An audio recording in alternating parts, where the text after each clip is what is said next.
Genesis chapter 19. That evening, the two angels arrived in Sodom, and Lot was sitting at the city gate. When he saw them, he rose to meet them and bowed with his face to the ground. He said, "My lords, please come to your servant's house. You can wash your feet and spend the night, and then go on your way early in the morning." They replied, "No, we will spend the night in the city square." But Lot insisted strongly, so they went with him and entered his house. He prepared a meal for them, unleavened bread, and they ate before they had gone to bed. The men of Sodom, young and old, from every part of the city, surrounded the house. They called out, "Where are the men who came to you tonight? Bring them out so we can violate them." Lot stepped outside and shut the door behind him. He said, "Please, my friends, don't do this wicked thing. Look, I have two daughters who have never been with a man. Let me bring them out to you, and you can do what seems right to you with them. But do nothing to these men, for they are my guests under the protection of my roof." The mob shouted, "Get out of the way!" And they said, "This fellow came here as a foreigner, and now he wants to judge us. We will treat you worse than them." They lunged forward and pressed hard against Lot to break down the door. But the angels reached out, pulled Lot back inside, and shut the door. Then they struck the men outside with blindness, every last one. So they wore themselves out trying to find the door. The angel said to Lot, "Do you have anyone else here? Sons-in-law, sons, daughters, anyone else in the city who belongs to you? Get them out of this place, for we are about to destroy it. The outcry against this city is so great that the Lord has sent us to destroy it." So Lot hurried to speak with the men who were engaged to marry his daughters. He said, "Quick, get out of this city. The Lord is about to destroy it." But they thought he was joking.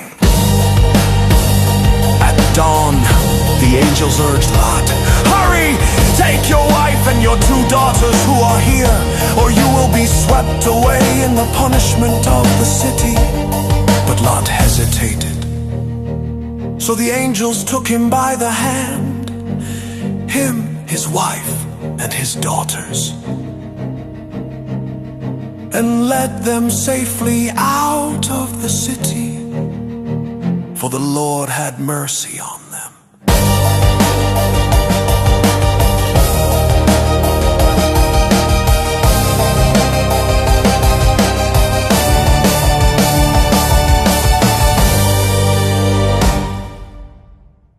As soon as they were brought out, one of the angels said, "Run for your lives, don't look back, don't stop anywhere in the valley.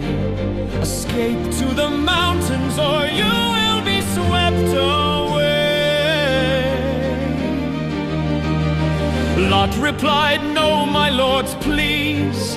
You have shown great kindness to me, but I cannot flee to the mountains. Disaster would catch up to me, and I would die. Look, there is a small town nearby. Let me flee there, just a little one, and my life will be spared." The angel said, "Very well, I will grant this request too. I will not destroy the little town you speak of, but go there quickly, for I cannot do anything until you arrive." That is why the town was called Zor. By the time Lot reached Zor, the sun had risen over the land. Then the Lord rained down burning sulfur on Sodom and Gomorrah. From the heavens he overthrew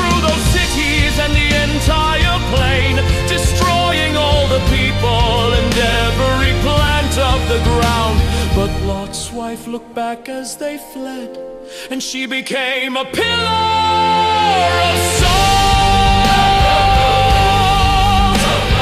Early the next morning, Abraham got up and went to the place where he had stood before the Lord. He looked out toward Sodom and Gomorrah and saw thick smoke rising from the land, like smoke from a furnace. So it was that when God destroyed the cities of the plain, he remembered Abraham, and he brought Lot out of the catastrophe that overthrew the cities where Lot had lived. Lot went up from Zoar and settled in the mountains with his 2 daughters, for he was afraid to stay in Zoar. They lived in a cave. One day the older daughter said to the younger, "Our father is old and there are no men around to marry us.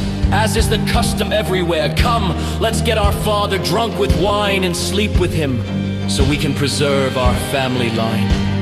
That night, they served their father wine. The older daughter went in and slept with him, but Lot was unaware of what happened. The next day, the older said to the younger, "Last night I slept with our father.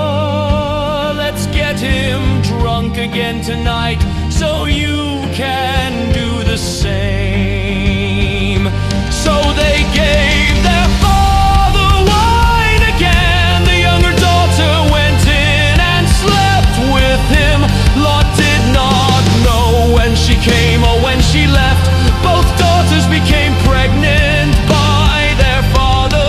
The older daughter had a son and named him Moab. He became the ancestor of the Moabites. The younger daughter also had a son, and she named him Ben-Ami. He became the ancestor of the Ammonites.